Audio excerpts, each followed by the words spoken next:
So welcome to lecture 1 part 2 in bmb540. In this short lecture we will introduce you to the first law of thermodynamics. But before doing that we need to divide the universe that we are looking at into two parts. One is system and the other is the surroundings.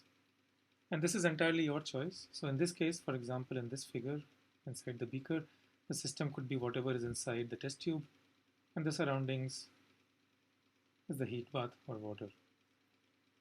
Or an engine in a car, a combustion engine could be the system. A reaction vessel could be a system. Mitochondrion could be a system. An entire cell could be a system. Everything else could be surroundings.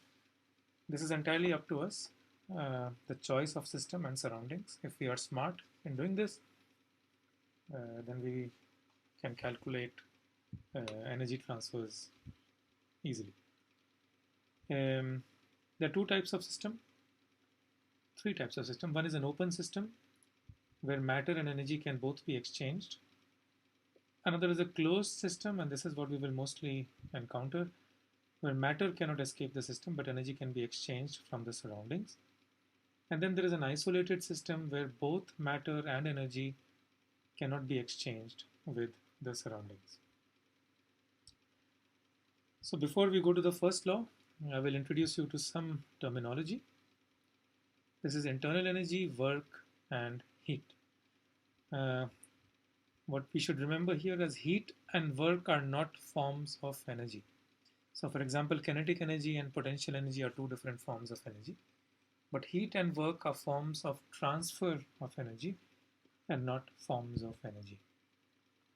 The internal energy of a system, like the one shown here, is the total sum of the kinetic and potential energy of the system. And here we are not talking about the bulk kinetic energy, but the kinetic energy arising from the motions of individual atoms. Now for real systems, such as real gases and liquids, the particles of the system have interactions between them, such as electrostatic interactions and van der Waals interactions. And therefore there is no specific expression or accurate expression, analytical expression for the internal energy. But usually the internal energy rises with temperature. You can think about why, given that it depends on kinetic and potential energy. Another very important point to note is that it is what is called a state function. We will come back to state functions several times during the course. A state function is a function that depends on the current state of the system and not how you got there. For example, there are several ways that you can go to the station from your home. For example, you can take a bike, you can take the car, you can run, or you can walk.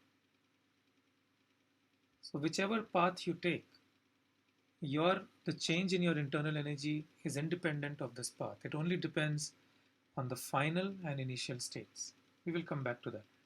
On the other hand, work is not a state function because you do more work when you're running and less work when you're driving. Right? So internal energy is a state function, depends only on the current state of the system, not on how you got to that state. And when I say state, I mean the thermodynamic description of a system, which consists of quantities such as pressure, volume, and temperature. Okay, here is a question you should think about. For an ideal gas, there are no interactions between atoms except collisions. Should the internal energy depend on the volume or not? And we will answer this question perhaps in the next lecture. Here is the first law of thermodynamics, and it states that the internal energy of an isolated system is one which can neither exchange energy or matter with its surroundings, remains constant. So delta U is the change in internal energy, Q and W is the heat and work flow into the system.